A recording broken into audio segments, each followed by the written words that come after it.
उसकी इद्दत कब खत्म होगी? जिहान ने बेहद संजीदगी से पूछा। अरजान ने चारों ओर नजर घुमाई और धीमी आवाज में बोला, कुछ ही दिनों में, लेकिन काम बेहद सीक्रेट तरीके से होना चाहिए, किसी को भी भनक नहीं लगनी चाहिए। ये कहते हुए अरबाज की आंखों में बेचैनी साफ झलक रही थी।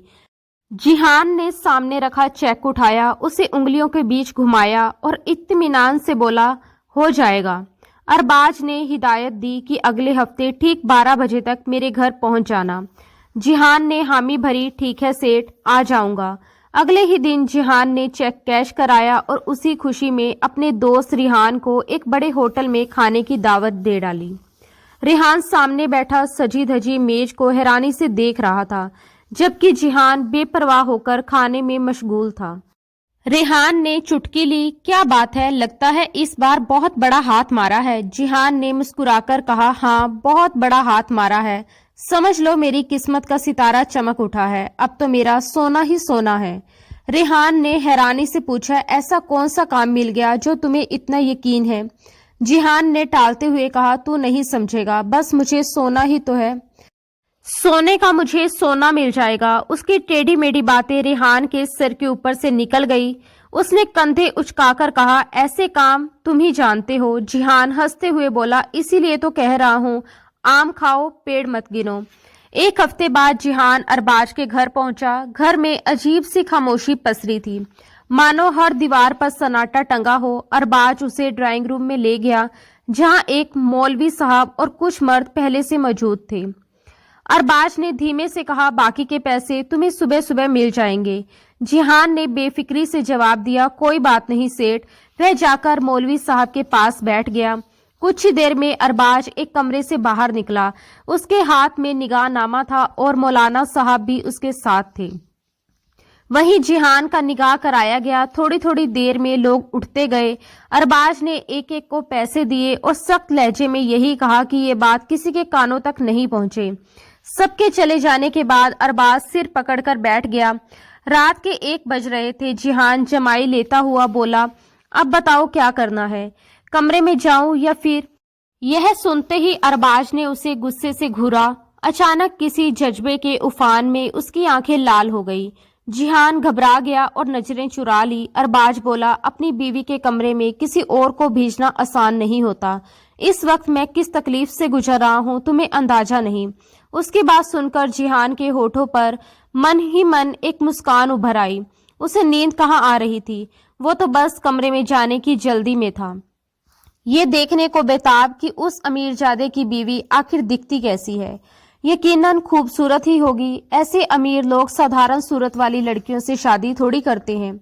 उसके दिल में हलचल बढ़ती जा रही थी, जज्बात हावी होते जा रहे थे, मगर अरबाज अब भी चुप बैठा था। बेचारा आज की रात बाहर बैठकर दुख मनाएगा और सारी रात यही सोचता रहेगा कि आज की रात मैं उसकी बीवी के साथ क्या क्या करूंगा। इन गुदगुदी भरी ख्यालों ने जिहान को मुस्कुराने पर मजबूर कर दिया। वह इंतजार कर रहा था कि कब अरबाज हिम्मत जुटाकर कहे, वह रहा मेरी बीवी का कमरा। लेकिन अरबाज अब भी सिर पकड़कर बैठा था। तंज कसते हुए जिहान बोला, सेठ अगर आपने अभी तक फैसला नहीं लिया तो मैं यहीं सोफे पर सो जाऊं, कसम से बहुत जोरों की नींद आ रही है। अरबाज ने उसे फिर गुस्से से देखा और धीमे संधे हुए स्वर में कहा, मेरी बात ध्यान से सुनो। मैं तुम्हें कमरे में देरी से इसलिए भेज रहा हूं क्योंकि मैं नहीं चाहता कि तुम मेरी बीवी को एक बार से ज्यादा इस्तेमाल करो। मैं भी यही बैठा रहूंगा और तुम भी। तुम ठीक 4 बजे कमरे में जाओगे और 5 बजे तक बाहर आ जाओगे। बाहर आते ही उसे तलाक दे देना। यह सुनकर जिहान ने उकताकर कहा, सेठ मेरे पास इतना फालतू वक्त नहीं है, मुझे पहले ही बहुत नींद आ रही है और मैं अपना काम पूरी ईमानदारी से करता हूं। अगर एक बार सो गया तो आपकी ये रात खराब हो जाएगी। अरबाज ने कमरे की ओर इशारा करते हुए कहा, कमरे से जल्दी बाहर आना और मेरी बीवी को ज्यादा तकलीफ नहीं होनी चाहिए। जिहान के चेहरे पर शातिर मुस्कान फैल गई। वह बोला, सेठ अगर आप कहते हैं तो मैं आपकी बीवी को छूऊंगा भी नहीं। अरबाज ने नाराजगी से कहा, ज्यादा बकवास मत करो, जो कहा है वही करो। जिहान ने गहरी सांस ली, उठा और कमरे के अंदर चला गया। उसने दरवाजा पैर से बंद कर दिया। बिस्तर पर एक नाजुक सा वजूद सिसक सिसक कर रो रहा था। उस लड़की ने ना तो कोई फैंसी ड्रेस पहनी थी, ना गहने, ना मेकअप किया था। जिहान की एक दिन की दुल्हन हर तरह की सजावट से दूर बिल्कुल सादे कपड़ों में थी और घूंघट में चेहरा छुपाए सिसकियों और हिचकियों के साथ रोए जा रही थी। जिहान बेपरवाही से चलता हुआ उसके सामने बैठा ही था कि वह चौंक कर पीछे हट गई। लड़की के दूध जैसे सफेद हाथ देखकर जिहान की बेचैनी बढ़ती चली गई। वह थोड़ा सा खिसककर लड़की के और करीब आया। उसकी हर हरकत में बेकरारी साफ झलक रही थी। उसके पास आता देख वह घबरा गई और पीछे सरक गई, मानो दीवार में समा जाना चाहती हो। जिहान ने गहरी सांस ली, खुद को संभालते हुए बोला, देखो लड़की, ऐसे कैसे काम चलेगा? आपके पहले शोहर ने हमें बस 1 घंटे का वक्त दिया है। अगर हम पूरा घंटा इसी में निकाल देंगे कि मैं पास आऊं और आप दूर भागें, तो हलाल कैसे होगा? उसने बनावटी नरमी के साथ कहा, जाने मन, मैंने आपसे शादी की है, मैं सिर्फ आपका 1 रात का शोहर हूँ। मुझे सही जवाब दीजिए।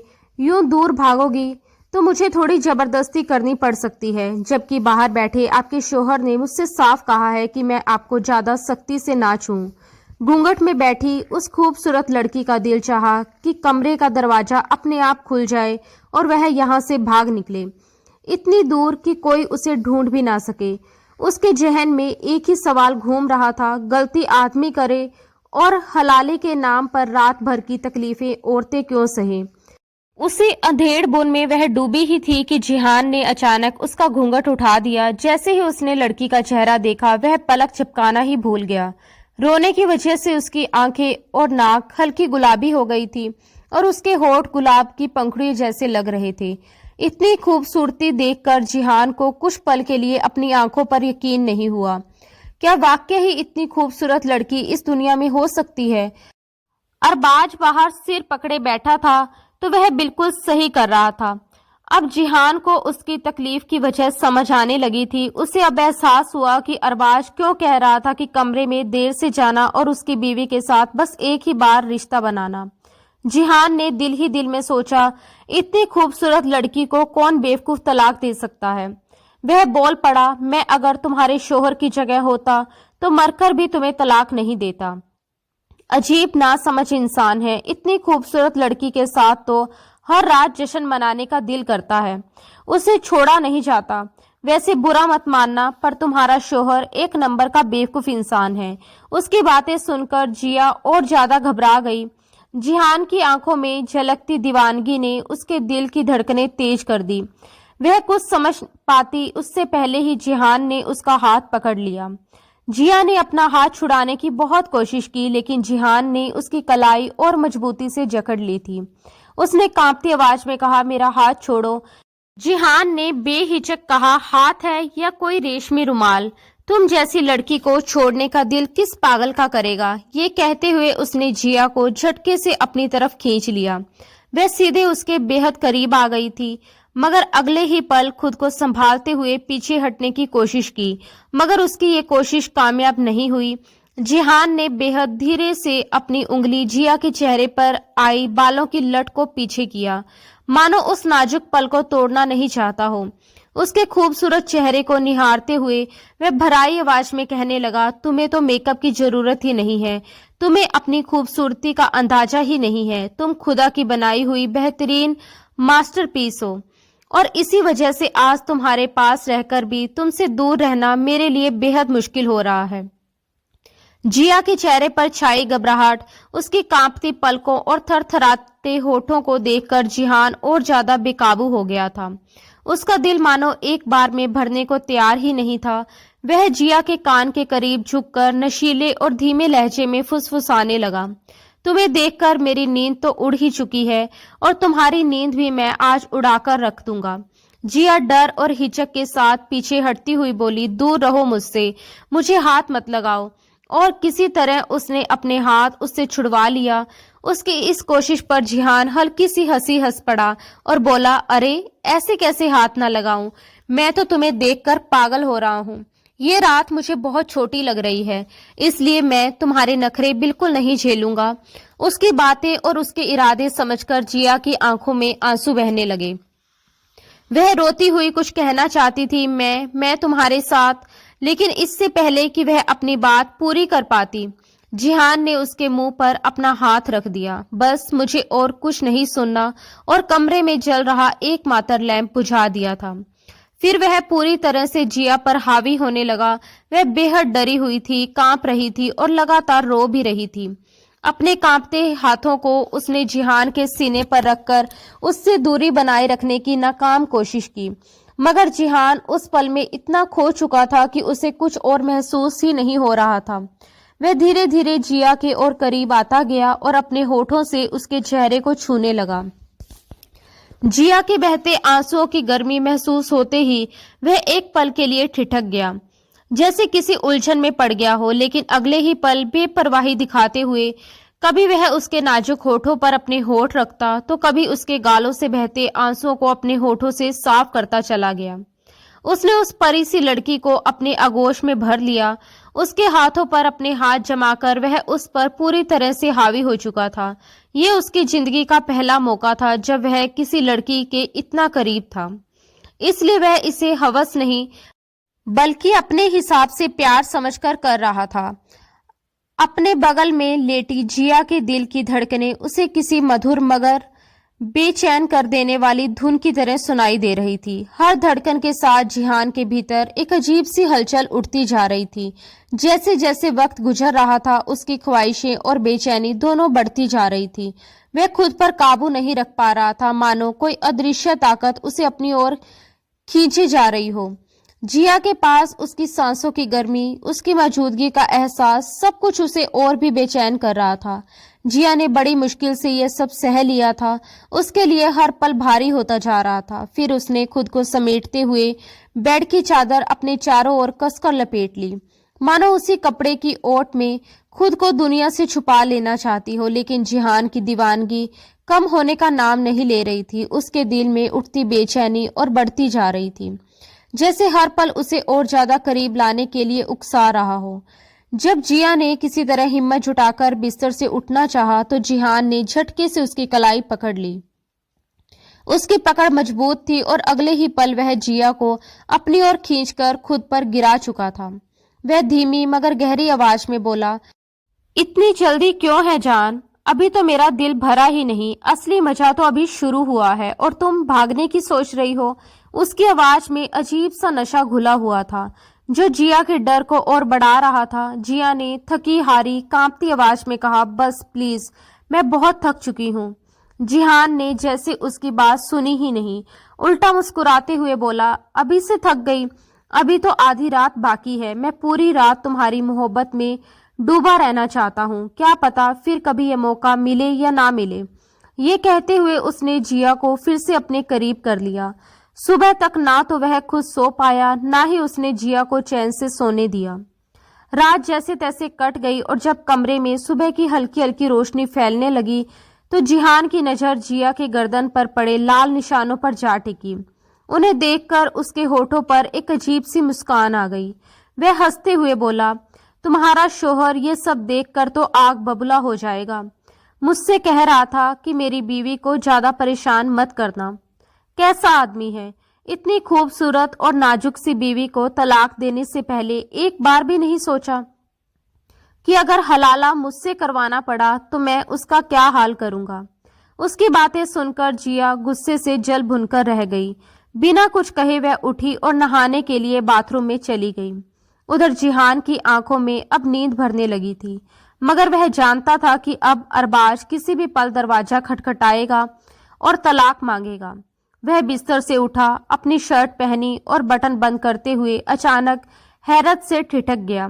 जिस चादर पर उसकी नजर पड़ी उसे देखकर उसका दिमाग चकरा गया। उसके जहन में कई सवाल एक साथ उमड़ पड़े, मगर उसके पास सोचने का वक्त नहीं था। हालात समझते ही वह घबरा गया, इसलिए बिना देर किए वह खिड़की के रास्ते कमरे से बाहर निकला, दीवार फांदकर घर से फरार हो गया। उसने जो कुछ देखा था उसके बाद तलाक देने का तो सवाल ही नहीं उठता था। जिया जब नहाकर वापस कमरे में आई तो कमरा पूरी तरह खाली था। उसे लगा कि जिहान चला गया होगा। पूरी रात उसने तकलीफ में गुजारी थी। अब उसका पूरा वजूद थका थका सा लग रहा था, सिर में तेज दर्द था। वह बिस्तर पर लेटी और आंखें मूंद ली। वह अभी गहरी नींद में गई ही नहीं थी कि अचानक दरवाजे पर दस्तक हुई। जिया हैरान रह गई क्योंकि कमरा अंदर से बंद था। अगर जिहान बाहर गया था तो दरवाजा बंद कैसे हो सकता है। उसने हिचकिचाते हुए दरवाजा खोला। सामने अरबाज खड़ा था। जिया को देखते ही उसने नजरें झुका ली। उस आदमी की नजदीकी के निशान अपनी एक्स बीवी के चेहरे और गर्दन पर देखकर उसकी मुट्ठियां भींच गई। भारी आवाज में उसने पूछा, वो कहाँ है? जिया ने हैरानी से कहा, मुझे नहीं पता, मैं नहाकर आई तो वो यहाँ नहीं था। ये सुनकर अरबाज ने पहले जिया को देखा, फिर उसकी नजर कमरे की खुली खिड़की पर पड़ी। मतलब वो भाग गया, पर क्यों? ये सोचकर अरबाज और ज्यादा उलझन में पड़ गया। उसने घबराकर पूछा, उसने तुम्हें तलाक तो दे दिया होगा ना? अरबाज के दिल में डर समा गया था। नहीं। ये सुनते ही अरबाज के अंदर जैसे आग लग गई। वह गुस्से से बौखला उठा। वह पैसे भी ले गया, मेरी बीवी के साथ रात भी गुजार गया और तलाक भी नहीं दिया। वह ऐसे कैसे कर सकता है? मैं उसे जिंदा नहीं छोड़ूंगा। ये कहते हुए अरबाज गुस्से में कमरे से बाहर चला गया। जिया खुद में बहुत ज्यादा कमजोरी महसूस कर रही थी, इसलिए वह बिस्तर पर बैठ गई। उसकी आंखें नींद से भरी हुई थी और पूरा वजूद दर्द से करा रहा था। रोते रोते ना जाने कब उसे गहरी नींद आ गई। उधर जिहान अपने घर पहुंचकर सिर पकड़कर बैठ गया था। उसने पहली बार किसी इतने बड़े काम के लिए हाँ कही थी, वरना अब तक वह छोटी मोटी चोरी करके ही अपना पेट भर लिया करता था। जिहान एक अनाथ लड़का था। 15 साल की उम्र तक उसके चाचा ने उसे अपने घर में रखा, लेकिन बाद में ये कहकर निकाल दिया कि वे अब उसे और नहीं संभाल सकते। इसके बाद उसने कई रातें फुटपाथ पर रोते रोते और भूखा सोते हुए गुजारी थी। जब भूख ने हद से ज्यादा परेशान करना शुरू किया और ना किसी ने खाने को दिया, ना ही कोई काम मिला, तब मजबूरी में जिहान ने चोरी करना शुरू कर दिया। समय के साथ वह कभी मोबाइल चुरा लेता और उसे बेचकर अपना गुजारा कर लेता। इसी तरह चोर और आवारा लड़कों से उसकी दोस्ती हो गई। जिहान सूरत का एक खूबसूरत लड़का था और वह कुछ लड़कों के साथ एक छोटे से घर में रहता था, जहां का किराया बहुत कम था। उस घर में ज्यादातर ऐसे नौजवान रहते थे जो गांव और कस्बों से शहर कमाने आए थे। कोई नौकरी करता था तो कोई जिहान की तरह चोरी चकारी करके अपना गुजारा करता था। वे एक दूसरे के कपड़े पहन लेते थे और मिलजुल कर खाना भी बना लिया करते थे। जिहान की शक्ल सूरत बहुत अच्छी थी, इसलिए उसके दोस्तों ने उसे सलाह दी कि अगर वह लड़कियों से प्यार का झूठा ड्रामा करने लगे तो अमीर लड़कियां उसे पैसे और महंगे तोहफे देने लगेंगी, यहाँ तक कि मोबाइल रिचार्ज तक करवा देंगी। ये सुनकर जिहान ने यही रास्ता अपना लिया। उसके पास एक छोटा सा नोकिया मोबाइल था और वह देर रात तक लड़कियों से बातें करने लगा। अगर कोई अमीर लड़की फंस जाती तो उसकी किस्मत खुल जाती। वह उसके अकाउंट में पैसे भेज देती और मीठी मीठी बातों में उसकी दीवानी हो जाती। एक आधी मुलाकात के बाद ही कई लड़कियां उस पर भरोसा करने लगती थी। वह अच्छे कपड़े पहनकर जाता और खुद को किसी अमीर घराने से जुड़ा हुआ दिखाता। लड़कियों का हाथ पकड़ना, पास बैठना, यहाँ तक कि माथे पर किस कर देना, यहाँ तक तो ठीक था, लेकिन इससे आगे वह कभी नहीं बढ़ा। उसे डर लगता था कि कहीं लड़की थप्पड़ ना मार दे, और सच ये भी था कि उसका इरादा कभी गलत नहीं रहा। इसी तरह जिंदगी आगे बढ़ रही थी। तभी उसके एक दोस्त ने बताया कि वह एक ऑफिस में काम करता है, जहां का बॉस कहता है कि उसे एक मजबूत नौजवान चाहिए, लेकिन उतना ही शरीफ और पैसों का जरूरतमंद भी होना चाहिए। ये सुनकर जिहान बोला, ऐसा करो, तुम मेरी तस्वीर उसे दिखा दो, शायद मेरी कोई नौकरी लग जाए, क्योंकि अब इन छोटे मोटे कामों से गुजारा नहीं होता। उसका दोस्त जिहान की तस्वीर लेकर अरबाज के पास गया। तस्वीर देखते ही अरबाज ने कहा कि वह इस लड़के से मिलना चाहता है। जिहान और अरबाज की पहली मुलाकात अरबाज के ऑफिस में ही हुई। वहीं जिहान को बताया गया कि अरबाज से बहुत बड़ी गलती हो गई। उसने अनजाने में अपनी बीवी को तलाक दे दिया है और अब वह हलाला करना चाहता है। अरबाज ने साफ शब्दों में कहा था कि उसे ऐसे नौजवान चाहिए जिसने पहले कभी ऐसा कोई काम ना किया हो, जो पूरी तरह शरीफ हो और जिस पर भरोसा किया जा सके।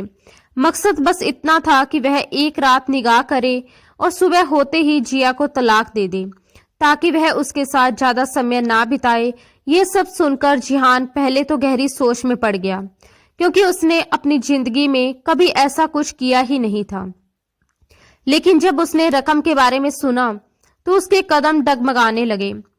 पूरे 5 लाख रुपए, ये उसके लिए बहुत बड़ी रकम थी। ऊपर से अरबाज ने यह भी कहा कि तलाक देने के बाद वह उसे 2-3 लाख रुपए और दे देगा। लालच और मजबूरी के बीच फंसे जिहान ने किसी दोस्त से सलाह तक नहीं ली और जल्दबाजी में हाँ कर दी। मगर जिया को देखने के बाद वह जज्बातों के हाथों बह गया। उसने लड़कियों से अफेयर तो कई किए थे, लेकिन निगाह के 2 बोल उसने पहली बार बोले थे। ये भी पहली बार था कि जब वह किसी लड़की के इतना करीब आया था। उसके जज्बात उसे अपने रो में बहा ले गए और उसे पता ही नहीं चला कि कब पूरी रात वह जिया पर अपना प्यार लुटाता रहा। मगर जो कुछ उसकी आंखों ने देखा वह उसे बेचैन करने के लिए काफी था, क्योंकि जिया अब तक कुंवारी थी और जिहान ही पहला शख्स था जो उसके इतना करीब आया था। बिस्तर पर बिछी चादर देखकर जो सच उसके सामने खुला, उससे वह हैरान रह गया। उसके मन में सवाल उठने लगे कि इतनी खूबसूरत बीवी से अरबाज आज तक दूर क्यों रहा, वह उससे दूर कैसे रह सका, जबकि वह खुद एक रात भी ना रुक पाया। उस एक रात में जिया से जो रिश्ता उसके दिल में बन गया था, उसकी ख्वाहिश अब और बढ़ने लगी थी और वह लगातार बेचैन रहने लगा था। उसे चैन नहीं मिल रहा था। वह बार बार यही सोच रहा था कि अगर उसने तलाक दे दिया तो अरबाज जिया से दोबारा शादी करेगा और उसके करीब जाएगा। यही ख्याल उसकी रातों की नींद उड़ाने के लिए काफी था। पहली बार ऐसा हुआ था कि जिहान नींद में हड़बड़ाकर उठ बैठा था। उसे लगा जैसे अरबाज जिया के करीब है। इतनी बेचैनी उसने अपने दिल में कभी महसूस नहीं की थी जितनी अब कर रहा था। दूसरी तरफ अरबाज पागलों की तरह जिहान को ढूंढ रहा था। वह अपने हर एम्प्लॉय से बार बार पूछ रहा था कि वह लड़का आखिर है कहाँ, लेकिन जिहान दोबारा अपने पुराने घर लौटा ही नहीं था। अरबाज ने उसका पुराना ठिकाना भी देख लिया था, आसपास के लोगों से पूछताछ भी की, मगर कोई उसे सही जवाब नहीं दे पाया। किसी को नहीं पता था कि आखिर जिहान अचानक कहाँ गायब हो गया। असलियत ये थी कि जिहान तलाक देना ही नहीं चाहता था, इसलिए वह जानबूझकर अरबाज से छुपता फिर रहा था। वह अपने एक दूसरे दोस्त के घर की छत पर रह रहा था, जिसने मजबूरी समझकर उसे ऊपर रहने की जगह दे दी थी। ऊपर एक छोटा सा कमरा था और बाकी खुली छत, जहां वह चारपाई डालकर रातें गुजारता और आसमान के तारों को देखते हुए अपने उलझे हुए ख्यालों में खोया रहता था। जैसे ही वह आंखें बंद करता, उसे जिया का स्पर्श महसूस होने लगता। उसकी खुशबू, उसकी सांसों की गर्माहट उसे बेचैन कर देती। उसका दिल चाहता था कि जिया उसके पास आ जाए, वह उसे अपनी बाहों में भर ले, सारी दुनिया की नजरों से छुपा ले और अपने साथ कहीं दूर ले जाए। मगर उसकी खाली जेब और मजबूर हालात उसे ऐसा करने की इजाजत नहीं दे रहे थे। पहली बार वह इतनी गंभीरता से सोच रहा था कि अब आगे क्या करना चाहिए। जो लाखों रुपए मिले थे, आखिर वे कब तक चलेंगे? वह जिया को अरबाज के हवाले कैसे कर दे? उसे ये भी डर सताने लगा था कि अगर वह कभी अरबाज की नजरों में आ गया तो वह उसे मार पीट करके जबरदस्ती तलाक दिलवा देगा, और फिर जिया क्यों अपने शोहर, अपने घर और अपने ऐशो आराम को छोड़कर उसके साथ आएगी। इन सवालों और आकांक्षाओं ने जिहान को अंदर से तोड़ दिया था, उसकी रातों की नींद छीन ली थी। दूसरी तरफ जिया भी उतनी ही परेशान और उलझन में थी। अरबाज उसे उसकी शादी को 1 साल हो चुका था, लेकिन अरबाज कभी भी पूरी तरह उसके करीब नहीं आया था। जब भी वह आता, यही कहकर उसे टाल देता कि तुम अभी छोटी हो, मेरी शिद्दतें सह नहीं पाओगे, जबकि जिया 20 साल की हो चुकी थी। कभी कभी उसके दिल में भी ये ख्वाहिश जोर पकड़ लेती थी कि अरबाज उसके पास आए, उसे कसकर थाम ले और पूरे प्यार से उसे अपना बना ले। जिया बेहद खूबसूरत थी और कई बार अरबाज भी अपने दिल के हाथों मजबूर होकर उसके करीब आया था, लेकिन हर बार वह खुद को रोक लेता था। जिया एक मिडिल क्लास फैमिली से ताल्लुक रखती थी, मगर अरबाज ने उसे अपने दोस्त की शादी में देखा और पहली नजर में पसंद कर लिया था। जब अरबाज का रिश्ता उसके लिए आया तो उसके माता पिता को अपनी बेटी की किस्मत पर नाज हो गया था। बिना देर किए रिश्ता मंजूर हुआ और शादी भी हो गई। मगर शादी की पहली रात ही अरबाज ने ये कहकर जिया के करीब आने से मना कर दिया था कि वह बहुत छोटी है। ये सच था कि अरबाज और जिया की उम्र में 12 साल का फर्क था, लेकिन ऐसा भी नहीं था कि अरबाज उसे बिल्कुल नजरअंदाज करता हो। वह उसे अपनी बाहों में भर लेता, माथे पर किस करता और उसे अपने सीने से लगाकर देर तक थामे रखता था। मगर बस यही तक। इस अधूरेपन में जिया के जज्बात उसे लगातार तंग करने लगे थे। उसका दिल चाहता था कि अरबाज उसे पूरी दीवानगी से चाहे, उसमें पूरी तरह खो जाए और जिया भी अपने शोहर के प्यार में सब कुछ भुला दे। लेकिन ऐसा कभी नहीं हुआ था। जब भी जिया अपने जज्बातों के हाथों मजबूर होकर अरबाज के और करीब आने लगती तो वह उसे तुरंत खुद से पीछे कर देता और कहता, अभी नहीं, अभी तुम बहुत छोटी हो। एक बार जिया ने हिम्मत करके अरबाज से पूछ ही लिया, फिर आपने मुझसे शादी क्यों की? उसकी आवाज में उलझन और दर्द साफ झलक रहा था। अरबाज, मुझे अजीब सा महसूस होता है। मेरा दिल चाहता है कि आप मेरे बहुत करीब आएं। अपनी ख्वाहिशों को जुबान पर लाना उसके लिए आसान नहीं था। शब्द गले में अटक रहे थे। अरबाज कुछ पल चुप रहा और फिर बोला, अगर मैं तुम्हारे करीब आया तो तुम प्रेग्नेंट हो जाओगी और तुम अभी बहुत छोटी हो, संभाल नहीं पाओगे। मैं नहीं चाहता कि तुम इतनी जल्दी इन झमेलों में पड़ो। उसकी बातों में एक बनावटी समझदारी थी, मगर जिया कई बार बेबसी सी हो जाती थी। वह रोज अरबाज के लिए सज संवर कर तैयार होती। वह आता तो उसे प्यार से देखता, माथे पर किस भी कर लेता, लेकिन उसके जज्बातों को कभी वैसा सुकून नहीं मिला जैसा मिलना चाहिए था। कुछ हद तक जिया इस रिश्ते की गहराइयों से अनजान भी थी। जज्बात परेशान करते थे, पर उसे नहीं पता था कि ये रिश्ता कैसे निभाया जाता है, उसमें क्या क्या होता है। कई बार उसे लगता कि शायद बस जो अरबाज करता है वही सही होगा। एक तरफ वह उसे वह सुख नहीं दे पा रहा था जिसकी वह हकदार थी, और दूसरी तरफ अगर कोई तीसरा आदमी उसे नजर भरकर देख भी लेता तो अरबाज से बर्दाश्त नहीं होता था। वह जिया को यूं छुपाकर रखता था जैसे कोई कीमती चीज हो, मानो कोई उसे उससे छीन ले जाएगा। वह बेहद इनसिक्योर था। जिया को कहीं जाने नहीं देता, वहां तक कि मायके भी अकेले नहीं जाने देता।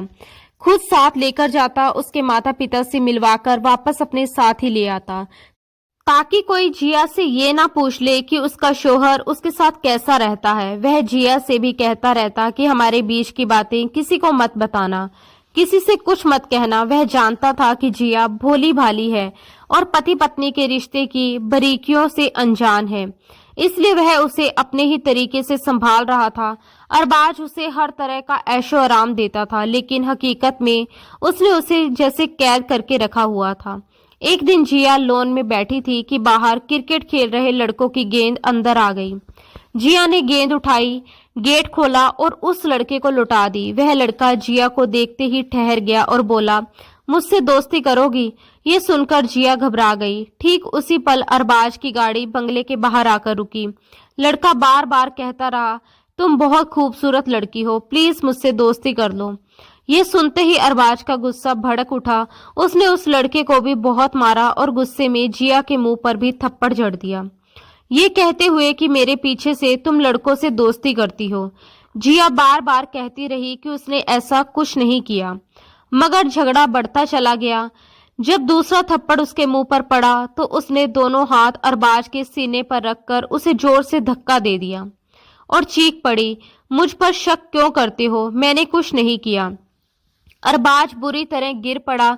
गुस्से से उसका चेहरा लाल हो गया और वो बोला, तुम बार बार मुझसे कहती हो कि मैं तुम्हारी ख्वाहिशें पूरी नहीं करता, इसलिए तुमने दूसरा रास्ता अपना लिया, और मैं ऐसे धोखेबाज लड़की के साथ नहीं रह सकता।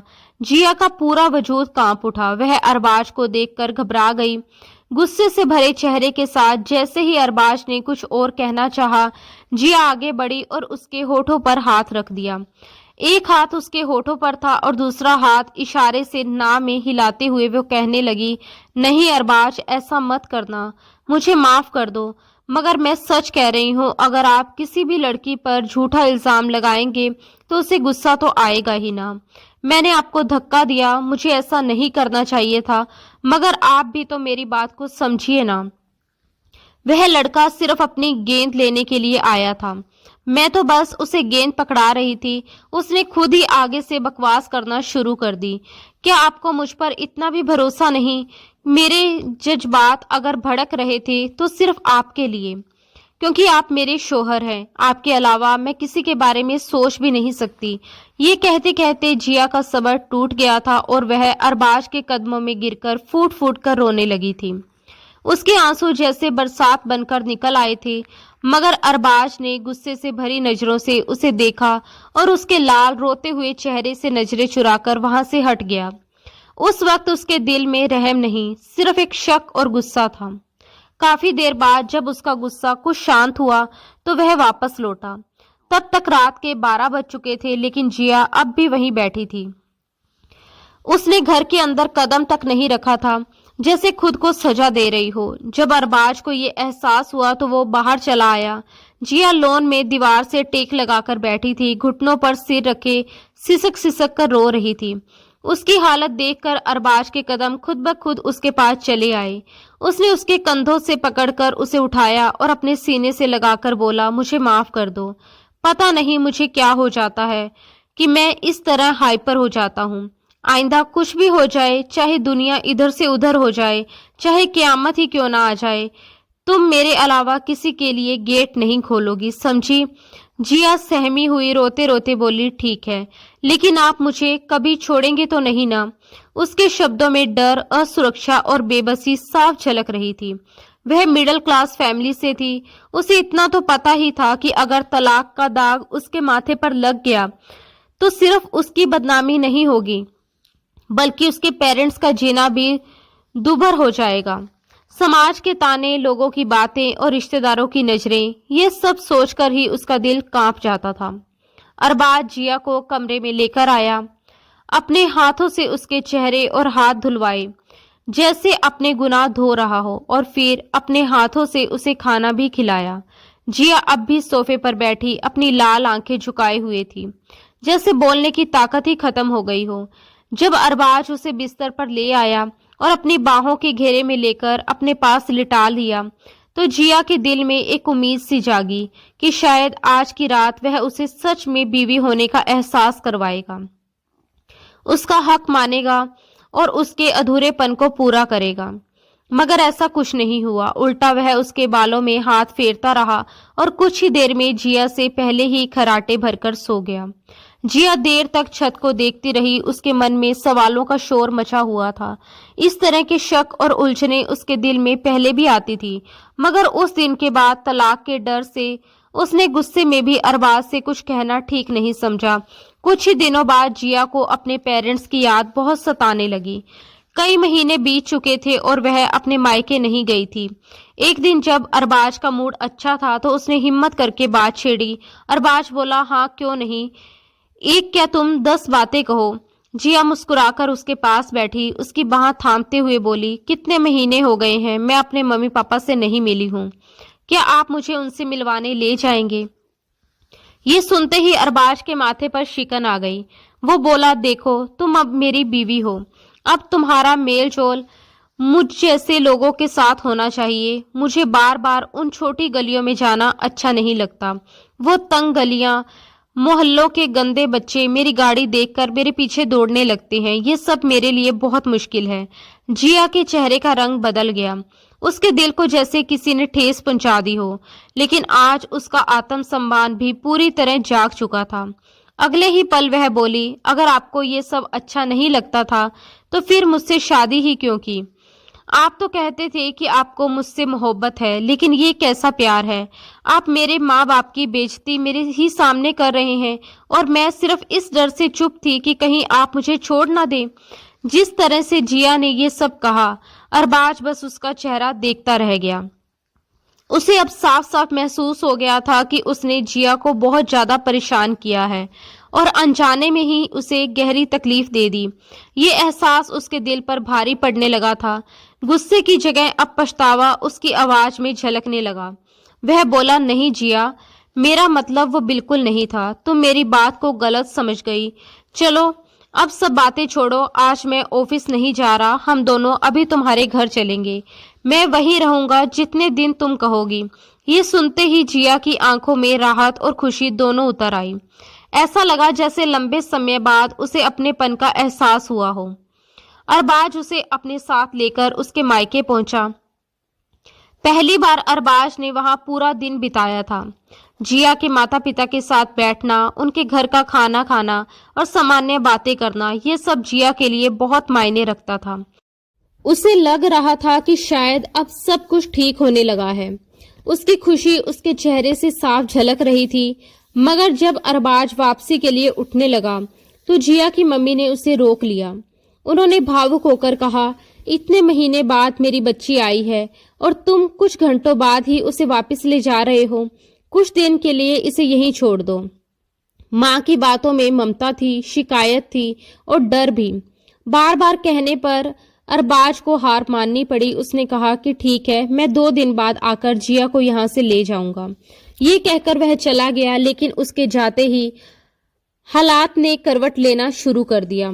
पड़ोस में ही रहने वाला जिया का कजन राबिन, जो पहले से ही जिया को पसंद करता था और उससे शादी करना चाहता था, जैसे ही उसे पता चला कि जिया मायके आई है, वह तुरंत उससे मिलने पहुंच गया। राबिन के दिल में दबे जज्बात आज जुबान पर आ गए। वो बोला, तुमने एक अमीर आदमी के लिए मेरी मोहब्बत को ठुकरा दिया। सोचो क्या होता अगर तुम मुझसे शादी कर लेती। जिया घबरा गई।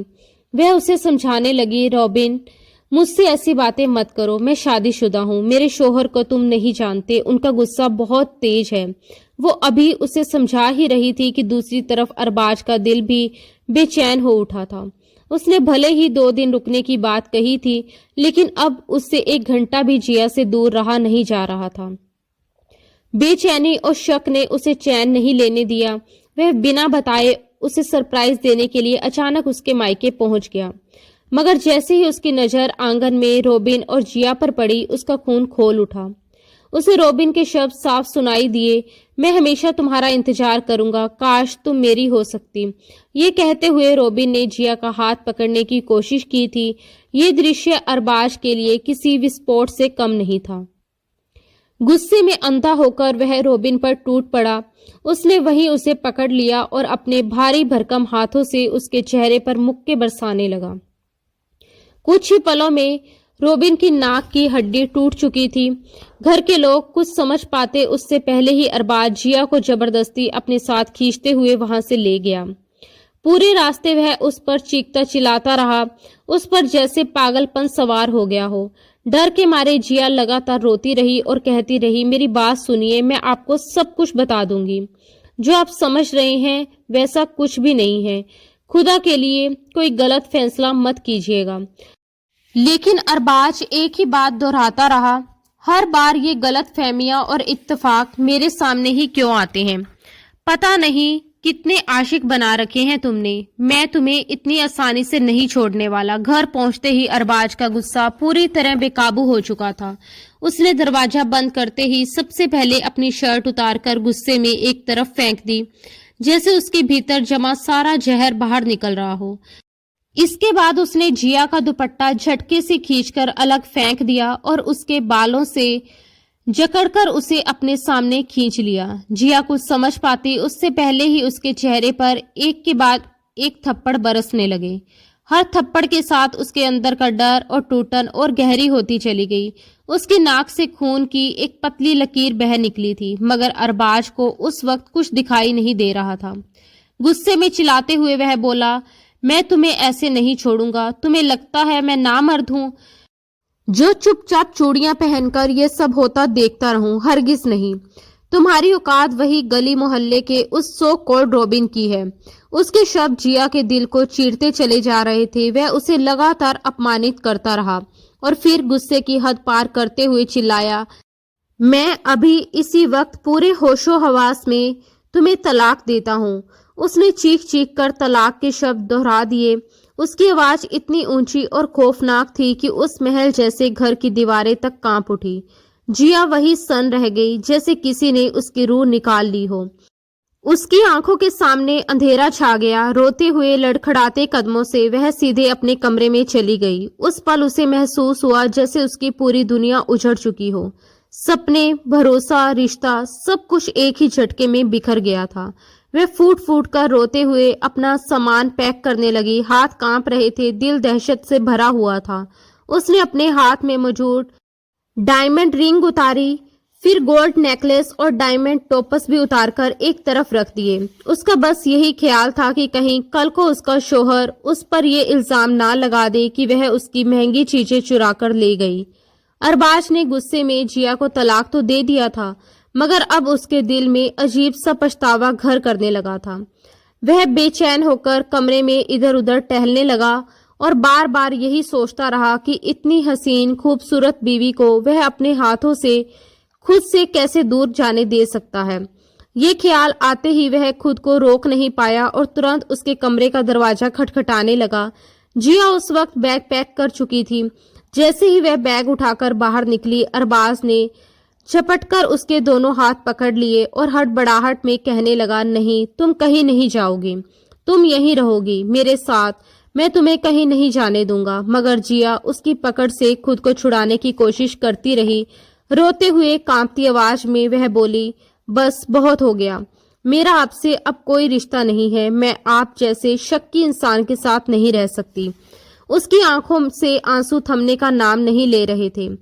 वह जैसे ही आगे बढ़ने लगी, अरबाज ने सख्त लहजे में कहा, खबरदार जो इस घर से एक कदम भी बाहर निकाला। जिया ने हिम्मत जुटाकर जवाब दिया, मेरा अब आपसे कोई रिश्ता नहीं रहा, यहाँ रुकने का कोई मतलब नहीं बनता। मगर अरबाज ने अपने मन में ठान लिया था कि अब उसे क्या करना है। जब तक इद्दत पूरी नहीं हुई, उसने जिया को अपने ही कमरे में बंद करके रखा। वह उससे दूरी बनाए रखता, मगर उसकी हर जरूरत का इंतजाम करता रहा। जिया अरबाज के इस अजीब और खौफनाक पागलपन से पूरी तरह सहम चुकी थी। एक दिन अरबाज ने उससे कहा कि देखो, मैं तुम्हें दोबारा अपनाना चाहता हूँ, बस एक रात की ही बात है। तुम हलाल के लिए एक रात किसी और मर्द के साथ गुजारोगी और उसके बाद मैं तुमसे दोबारा निगाह कर लूंगा। ये सुनते ही जिया के पैरों तले जमीन खिसक गई। उसकी आंखों में डर के साथ साथ गुस्सा भी भर आया। वह तीखे स्वर में बोली, आप कैसी बातें कर रहे हैं? क्या मैं आपकी खरीदी हुई गुलाम हूँ? मैं कभी हलाल नहीं करूंगी। आपको हलाल के बारे में सही जानकारी ही नहीं है। मगर जिया को इस तरह जवाब देते देख अरबाज आपे से बाहर हो गया। उसने उसकी गर्दन पकड़ ली। वह उस पर सख्ती करना चाहता था, लेकिन अगले ही पल कुछ सोचकर खुद को संभाल लिया। वह ठंडी आवाज में बोला, देखो, मैं तुम्हारा शौहर हूँ, तुम्हारे पूरे वजूद पर मेरा हक है, इसलिए चुपचाप वही करो जो मैं कह रहा हूँ। मेरे सामने फालतू की बकवास मत करो। वह उसे खामोश कर चुका था। इस तरह जिया शादीशुदा होते हुए भी जिहान की बीवी बनकर कुंवारी लड़कियों जैसी जिंदगी जीने पर मजबूर थी। एक हफ्ता गुजर चुका था, लेकिन अभी तक जिहान का कोई पता नहीं चला था। अरबाज गुस्से और बेचैनी में एक पल भी चैन से नहीं बैठ पा रहा था। उसने अपने खास आदमियों को सख्त हुक्म दे दिया था कि जाकर उसे ढूंढ कर लाओ, चाहे वह जिंदा मिले या मुर्दा। अगर वह कोई चालाकी दिखाए तो बेझिझक गोली मार देना, कम से कम जान तो छूट जाएगी। उसे बस अपनी बीवी चाहिए थी, चाहे वह तलाकशुदा बनकर लौटे या बेवा बनकर। कमरे के दरवाजे के पास खड़ी जिया अरबाज के ये शब्द सुनकर वहीं सोफे पर सिर पकड़कर बैठ गई। वह चाहकर भी उन लम्हों को भूल नहीं पा रही थी जब जिहान उसके करीब आया था। उसने अपने वजूद पर उन जज्बातों की शिद्दत को महसूस किया था। यह यादें उसे अंदर तक कंपा देती थी। उधर जिहान भी पिछले एक हफ्ते से जैसे आग की भट्टी में जल रहा था।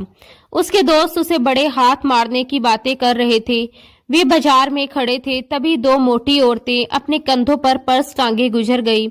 उनमें से एक औरत के पर्स की जिप खुली हुई थी। उसका दोस्त बोला, अभी हाथ साफ करते हैं, इसे पता भी नहीं चलेगा, आज तो पार्टी पक्की है। मगर जिहान का दिल हर चीज में उब चुका था।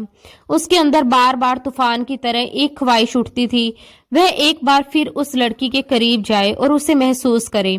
जब उससे और बर्दाश्त नहीं हुआ तो वह वहां से निकल आया। उसे खबर मिल चुकी थी कि अरबाज सेठ उसे पागलों की तरह जिंदा या मुर्दा ढूंढ रहा है। वह जानता था कि दिन दिहाड़े जिया के पास जाना मतलब खुद को पकड़वाना है, इसलिए जैसे ही रात का अंधेरा हर तरफ फैल गया, आधी रात होते ही वह उसके घर के पास पहुंच गया। दीवारें फांदना और पाइपलाइन के सहारे घरों में घुसना उसका पुराना काम था। वह दीवार फांदकर खामोशी से अंदर दाखिल हुआ और घर के पिछले हिस्से से होते हुए उस कमरे की तरफ बढ़ने लगा जहां जिया रहती थी। सब कुछ उसने बेहद सावधानी से किया। जब वह खिड़की के पास पहुंचा तो अंदर का नजारा देखकर वहीं ठिठक गया। पर्दा थोड़ा सा हटा हुआ था और सामने डरी सहमी जिया बैठी थी। अरबाज सख्ती से उसका हाथ पकड़कर उसके पास बैठा था। जिहान ने जिया को अरबाज के साथ उस डरी हुई हालत में देखा। अरबाज गुस्से से आग बबूला हो चुका था। उसकी आंखों में नफरत और शक की आग जल रही थी। वह दहाड़ते हुए कहने लगा, उस जिहान के बच्चे को मैं हरगिज नहीं छोड़ने वाला।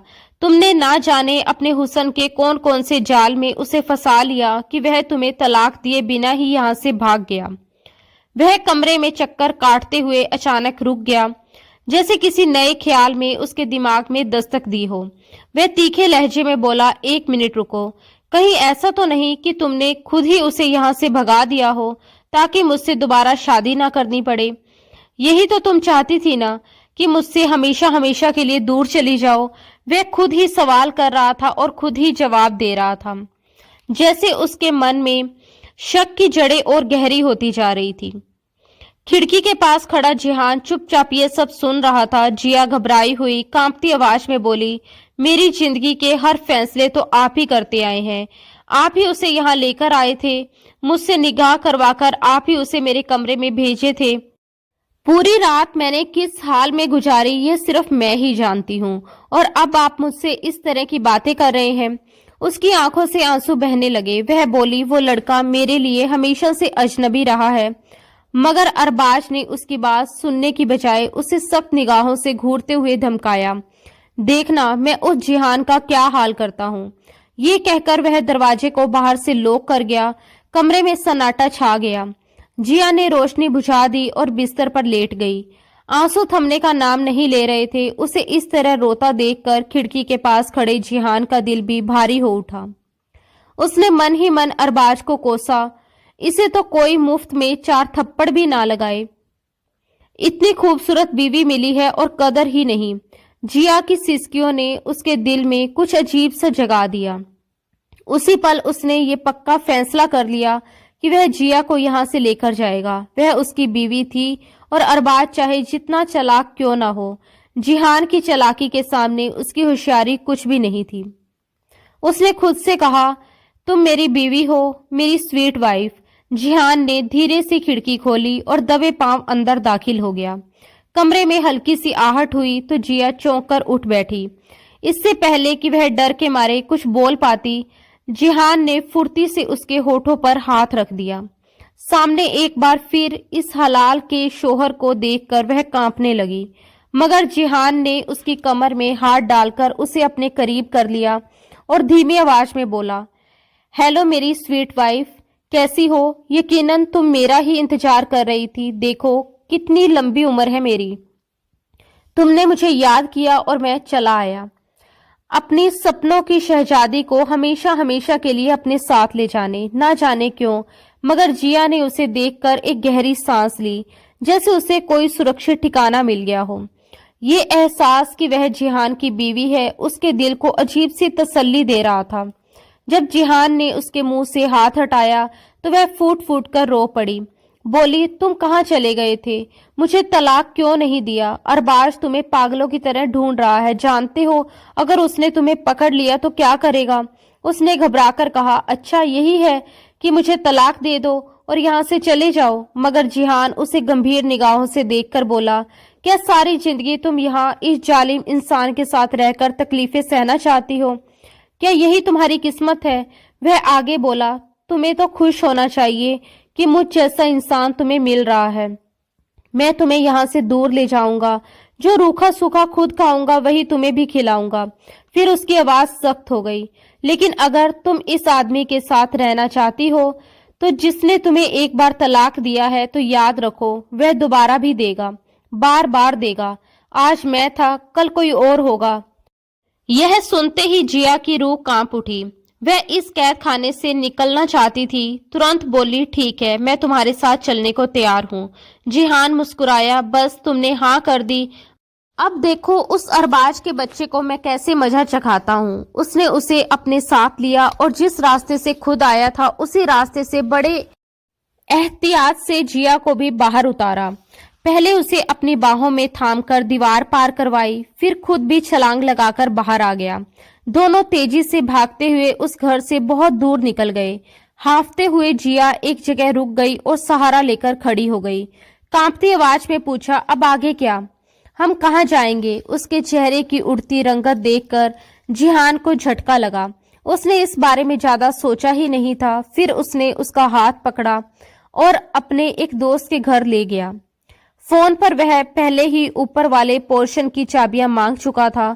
वहां कमरा तैयार था। जिया फिर भी डरी हुई बोली, अरबाज हम तक पहुंच तो नहीं जाएगा ना? जिहान ने उसे तसल्ली दी, नहीं ऐसा कुछ नहीं होगा, तुम फिक्र मत करो, वह उसे फ्रेश होने भेज देता है। जिया सिर्फ 2-3 जोड़े कपड़े ही साथ लाई थी। जब वह फ्रेश होकर बाहर आई तो सामने बैठे जिहान की नजरें उसके पूरे वजूद पर ठहर गई। वह आगे बढ़ा, उसे अपनी बाहों में भर लिया और जैसे जैसे उसे थामे रहा वैसे वैसे खुद उसमें खोता चला गया।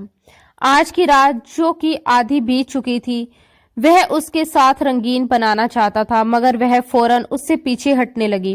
वह कहने लगी, प्लीज मेरे करीब मत आओ, मुझे इस रिश्ते को समझने के लिए वक्त तो दो। इस वक्त मेरे क्या हालत है, क्या आप समझ नहीं रहे? वह जिस अंदाज में बोली थी जिहान उसे देखने लगा। वो कहने लगा, क्या मतलब? कैसी हालत है? तुम मेरी बीवी हो, अपने पास ले आया हूं मैं तुम्हें। अब पहली पहली शादी है, इतनी खूबसूरत बीवी है, थोड़ा वक्त तो बिताने दो। मैं कोई गुनाह थोड़ी कर रहा हूँ। उस वक्त तो समय ही कम था, मैं ठीक से कुछ कर ही नहीं पाया। जिया को लगा जैसे वह कोई कठपुतली या खिलौना है जो 2 मर्दों के बीच इस्तेमाल हो रही है। जिहान मोहब्बत से वाकिफ नहीं था। उसके लिए हस्बैंड वाइफ का रिश्ता सिर्फ एक दूसरे के साथ हक वसूल करना और हर रात एक दूसरे में खो जाने का ही नाम था। वह बिल्कुल नहीं जानता था कि शादी क्या होती है और प्यार के असली नियम क्या है। जब उसने जिया को बाहों में भरकर जोर जबरदस्ती से पास आने की कोशिश की, उसके होठों को छूना चाहा, तभी जिया की सिसकियां सुनकर वह एकदम रुक गया और शांत हो गया। उसका जमीर उसके अंदर ही अंदर कोसने लगा। तुम ये सब क्या कर रहे हो? वह झट से उससे दूर हट गया था।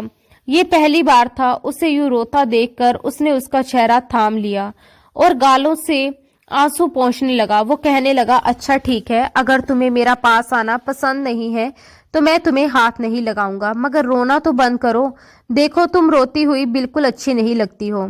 जब तुम रोती हो ना तो तुम्हारी ये छोटी सी नाक लाल हो जाती है और तुम्हारी आंखें और ये सफेद गाल रोने पर गुलाबी हो जाते हैं और मेरा दिल करता है कि बस मैं पागल हो जाऊं तुम्हारे लिए। प्लीज तुम मत रोया करो, वरना मुझसे खुद को रोकना मुश्किल हो जाता है। वह उसे कमरे में छोड़कर बाहर चला गया। जबरदस्त भूख और प्यास से उसका गला सूख चुका था। वह जानता था कि जिया को भी भूख लगी होगी। रात के इस वक्त ना जाने कहां से वो खाने के लिए 2 बर्गर और पानी की बोतल लाया, जिसे खाने के बाद जिया जल्दी से बिस्तर पर सिमट कर सो गई थी। वह तो यही सोच रही थी कि शायद जिहान इसी मकान में रहता है। जिया को उसकी जिंदगी में आए अभी 2 दिन भी नहीं हुए थे कि उसने चोरी चकारी छोड़ने का पक्का फैसला कर लिया था। उसने तय कर लिया था कि अब बस मेहनत करेगा, ऐसा काम करेगा जिससे सही और ईमानदारी की कमाई वह अपनी बीवी को खिला सके। ये भोली भाली लड़की भला चोरी के पैसे पर पलने वाली थोड़ी थी। शाम को जब वह वापस आया तो अपने दोस्त से कुछ पैसे उधार लेकर आया था। उन पैसों से वह किचन का सामान लेकर आया। उसका दोस्त बार बार कह रहा था, देख इस महीने का किराया तो मैं तुझे माफ कर देता हूँ, लेकिन इसके बाद तुझे पैसे देने ही होंगे, समझा? मुझे घर वालों को भी जवाब देना होता है। वैसे भी तेरी बीवी तेरे साथ है, इसलिए तुझे यहाँ रहने दे रहा हूँ, वरना तुझ जैसे आवारा लड़कों को तो मैं ये कमरा कभी भी नहीं देता। जिया अंदर बैठी ये बातें सुन रही थी। जब जिहान कमरे में आया तो वह कहने लगी, आप अब क्या काम करते हैं? वह उदास होकर कहने लगा, कुछ खास नहीं, बस यही छोटी मोटी चोरियां और लोगों के छोटे मोटे काम कर देता हूँ। ये सुनकर जिया के माथे पर शिकन आ गई। वह कहने लगी, तो आपके मम्मी पापा भाई बहन कहाँ हैं? वो हल्का सा मुस्कुराकर कहने लगा, एक बहन थी मेरी, मम्मी पापा भी थे, लेकिन सब एक एक्सीडेंट में मारे गए। सिर्फ मैं बचा हूँ। चाचा की मार खाकर मैंने सालों पहले उनका घर भी छोड़ दिया था। तब से यूं ही आवारा घूमता फिर रहा हूँ। जिया समझ गई थी कि उसके ऊपर बड़ों का साया नहीं था, इसलिए दुनिया ने उसे बुरा बना दिया। उसकी जिंदगी में जो भी आया, चाहे वह अच्छा इंसान था या बुरा, उसने सबसे कुछ न कुछ जरूर सीखा। इस तरह वह अच्छी राह से काफी भटक चुका था, मगर जिया के लिए अब वह धीरे धीरे खुद को बदल रहा था। जिया के बार बार मना करने पर दोबारा वह जिया के करीब नहीं आया था। जिहान अब पूरी तरह से बदल रहा था और जिया के साथ एक नई जिंदगी शुरू करना चाहता था। एक रात वह एक दुकान पर काम खत्म करके मजदूरी लेकर घर आया था, तभी तेज बारिश शुरू हो गई थी। इस कमरे की छत अभी कच्ची थी, इसलिए तेज तूफान बारिश में जिया के बिस्तर पर छत टपकने लगी। वह हड़बड़ाकर उठ बैठी। वैसे भी वह बारिश और बादलों के गरजने से बहुत डरती थी। वह तुरंत उठकर जिहान के बिस्तर के पास चली गई। कांपते हाथों से उसे हिलाकर कहने लगी, जिहान देखो ना, बादल गरज रहे हैं। वह नींद में ही कहने लगा, हाँ तो बादलों का काम है गरजना, गरजेंगे नहीं तो और क्या ढोल बजाएंगे। उसके यूं कहने पर वह अंदर तक तड़प गई थी। उसे बाजू से हिलाकर कहने लगी, देखो अंधेरा हो गया है, मुझे डर लग रहा है। उसने नींद में ही उसे हाथ से खींचकर अपने करीब लिटा लिया था। उसे अपनी बाहों में लेकर कहने लगा, अच्छा मेरे पास आ जाओ, तुम्हें डर नहीं लगेगा। वह खुद को उससे छुड़वाने लगी, मगर एक बार फिर उसने खराटे भरना शुरू कर दिया था। ना जाने क्यों उसकी बाहों में आकर एक अजीब सा सुकून उसके पूरे वजूद में फैलने लगा। धीरे धीरे उसने भी अपना घेरा जिहान के चारों ओर कस लिया। जिहान जैसे ही नींद से थोड़ा जागा, इस खूबसूरत लड़की को अपने करीब देखा तो उसके जज्बात भड़क चुके थे। बाहर तेज तूफानी बारिश हो रही थी और अंदर वह जिया पर बरस रहा था। पूरी रात उनकी यूं ही गुजर चुकी थी, मगर आज वह शिद्दत और जुनून उसे महसूस नहीं हुआ था जो पहली बार हो रहा था। अगली सुबह जैसे ही सूरज निकला तो वह तुरंत उसके घेरे से निकलने लगी, मगर जिहान ने उसे हाथ से पकड़कर खुद पर गिरा लिया था। वह कहने लगा, क्या हुआ? अब तो सब कुछ तुम्हारी मर्जी के मुताबिक हुआ है, अब भी नाराज होकर क्यों जा रही हो? प्लीज थोड़ा सा मुस्कुरा तो दो ना, ताकि मुझे लगे कि मैंने तुम्हारे साथ जबरदस्ती नहीं की। वह शर्म के मारे अपना चेहरा छुपाकर हंसती हुई वॉशरूम में चली गई। वह अंदर तक जैसे खुशी से भर चुका था। दोनों के बीच की दूरी काफी हद तक सिमट चुकी थी। जिया कहने लगी कि जब तक तुम्हें किसी अच्छी जगह नौकरी नहीं मिल जाती, तब तक क्या मैं किसी स्कूल में पढ़ाना शुरू कर दूं या बच्चों को ट्यूशन पढ़ाना शुरू कर दूं? इससे तुम्हारी भी मदद हो जाएगी। मगर वह गुस्से से मना कर चुका था। हरगिज नहीं, तुम बस घर में रहोगी, जो भी मैं कमा कर लाऊंगा वो तुम चुपचाप खाओगी, समझी? मैं नहीं चाहता कि मेरी बीवी को तरह तरह के लोग देखें। उसकी इस बात पर वह चुप सी हो गई। जो कुछ अरबाज ने उसके साथ किया था, जिहान ने तो सही मायने में उसका शोहर होने का हक अदा कर दिया था। प्यार दोनों तरफ था और दोनों जिंदगी में आगे बढ़ चुके थे। दोनों ही भूल चुके थे कि अभी अरबाज नाम का एक खतरनाक दरिंदा उनकी जिंदगी में मौजूद है, जो पिछले 1.5 महीने से उन दोनों को ढूंढने के लिए पागल हो रहा था। जिया अपने मम्मी पापा की याद में बहुत तड़प रही थी, क्योंकि उसे यकीन था कि अरबाज वहां जाकर जरूर कोई हंगामा कर चुका होगा और उसके माँ बाप को भी ये सच्चाई पता चल चुकी होगी कि जिया वहां से चली गई है।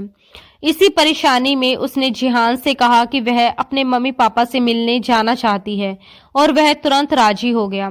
उसी शाम वो दोनों उसके मम्मी पापा से मिलने के लिए जा रहे थे। तभी घर के बाहर अरबाज के भेजे हुए जासूसों ने उन्हें देखते ही तुरंत अरबाज को खबर दे दी थी। वह जहां अपने मम्मी पापा से मिलकर उन्हें पूरी हकीकत बता रही थी, वहीं वे जिहान का दिल से शुक्रिया अदा कर रहे थे कि उसने उनकी बेटी को उस जालिम इंसान के हाथों से बचा लिया। कुछ देर मिलने के बाद जैसे ही वो दोनों टैक्सी में बैठकर वापस अपने किराए के घर जाने के लिए निकले, तभी एक काली गाड़ी उनके उस टैक्सी के सामने आकर खड़ी हो गई और अगले ही पल अंधाधुंध गोलियों की बरसात होने लगी। गाड़ी से निकलकर गोलियां चलाने वाला कोई और नहीं बल्कि खुद अरबाज था। कांच के टुकड़े टूटकर हर तरफ बिखरने लगे थे। गोली सीधे ड्राइवर को लगी थी और गाड़ी अनकंट्रोल होकर एक पेड़ में जा टकराई थी। सामने की सीट पर बैठे जिहान की तरफ कांच के टुकड़े जोर से लगे थे। जिया दर्द से चीख उठी थी, जिहान उठो प्लीज जिहान, होश में आओ। मगर जिहान बेहोश लेटा था। अरबाज आगे बढ़ा और गाड़ी का दरवाजा खोलकर उसने जिया को गाड़ी से बाहर जबरदस्ती खींच निकाला। फिर अपनी गाड़ी में लाकर पटक दिया और तेजी से गाड़ी भगा दी थी। वह चीख चीख कर जिहान का नाम ले रही थी, जिहान प्लीज उठो, मुझे बचाओ, यह आदमी मुझे लेकर जा रहा है। जिहान तुम्हें कुछ नहीं होगा। अरबाज अंदर तक जलकर रह चुका था। इतने महीनों तक वह उसके साथ रह रही थी, लेकिन यह दीवानगी और तड़प उसने कभी उसके लिए तो नहीं दिखाई थी। उसने गुस्से से जिया का सिर पकड़कर डैशबोर्ड पर दे मारा और कहने लगा, ओ धोखेबाज, आखिर में अपना असली रंग दिखा ही दिया ना तुमने। अब मैं तुम्हें बताऊंगा कि असली इज्जत और तकलीफ क्या होती है। आज मैं तेरा वो हाल करूंगा कि तू जीते जी मर जाएगी। हाँ, मैं सारी जिंदगी तुम्हें अपना कैदी बनाकर रखना चाहता था। भले ही तुम्हारी ख्वाहिशें पूरी ना कर सकूं, मगर तुम्हें अपने घुटनों पर झुककर हमेशा अपना गुलाम बनाकर रखना चाहता था। अरबाज नामर्द था। उसके अंदर औरत के करीब जाने की ख्वाहिश बिल्कुल मौजूद नहीं थी, मगर अपने इसी पागलपन और जलन में वह एक मासूम लड़की की जिंदगी बर्बाद कर चुका था। घर लाकर उसने उसे बिस्तर पर पटक दिया और अपने मजबूत वजूद वाले 2 सिक्योरिटी गार्डों को भी बुला लिया।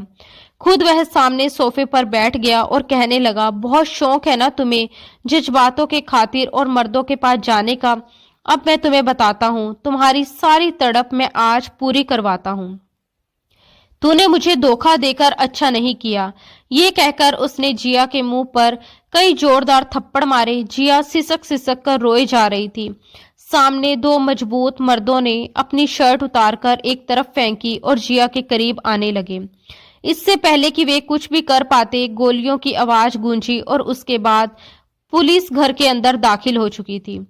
तुरंत ही अरबाज और उसके दोनों आदमियों को पकड़ लिया गया।